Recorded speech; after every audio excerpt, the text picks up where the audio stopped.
This is a fantastic device to keep people enslaved forever. And to cover this, there's a whole lot of other stories which I don't want to enter, phenomenal tools to control populations, which has been successfully done for a long time.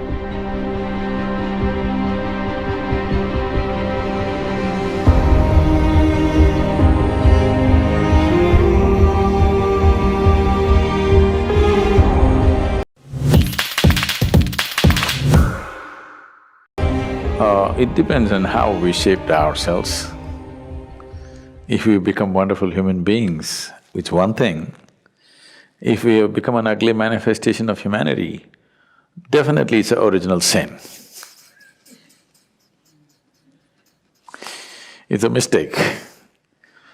Sin is too strong a word, maybe it's a mistake. So too many mistakes are being made in the world, no question. You claim to appreciate or, well, you worship the one who is referred to as the creator, but you have a huge issue with the creation. If you do not appreciate the creation, why the hell should you worship the creator?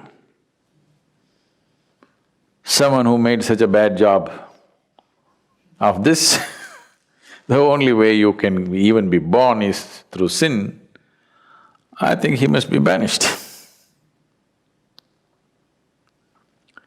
Now, this is a fantastic device to keep people enslaved forever. If you do not even allow them to come to terms with their biology, they'll never come to terms with anything in their life. Always they will be dependent on an institution or a person or something who claims to have connections.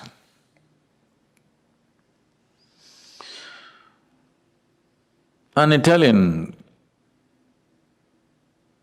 mafia guy was once brought to the law court and he just walked in with this fat cigar in his hand and like this he came and sat down like he's a guest. Then the judge looked at his arrogance and asked, "Do you have a lawyer?" He blew the smoke out and said, "Well, I got friends in the jury."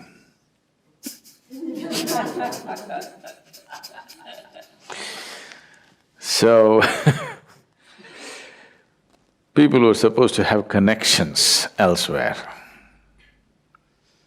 you will always be enslaved to them because you feel guilty about your biology.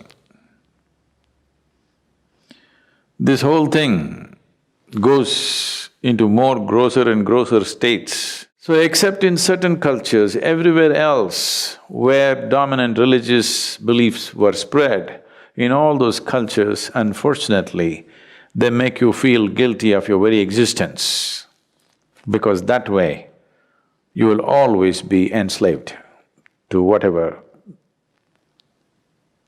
they have set up. Something so fundamental as the menstrual cycles in a woman, she has to feel guilty about it and she's impure. Her existence is impure. Unfortunately, I want you and all the teachers of the world to understand, if your mother did not have menstrual cycles, you wouldn't be born, even if she met your father. Yes. So the life-making material, unused, is what it is. And if that is impure, your very birth is impure, that's what they're anyway trying to tell you, that your birth is impure. And to cover this, there's a whole lot of other stories which I don't want to enter. Once you are not in terms with your own physical existence, you essentially will never ever be in terms with any other dimension of your life. This itself will cover you forever. This is a fantastic trick to keep you enslaved forever. No wonder institutions have lasted. Though they've lost their relevance, they stay, simply because your existence, your very existence, you're guilty of. If you're guilty of your very existence, that means one or that which is the source of creation should be even more guilty. You are eternally guilty, and that which has created all this must be even more carrying the burden of guilt. Guilt and fear have been a phenomenal tools to control populations, which has been successfully done for a long time. It's time, this is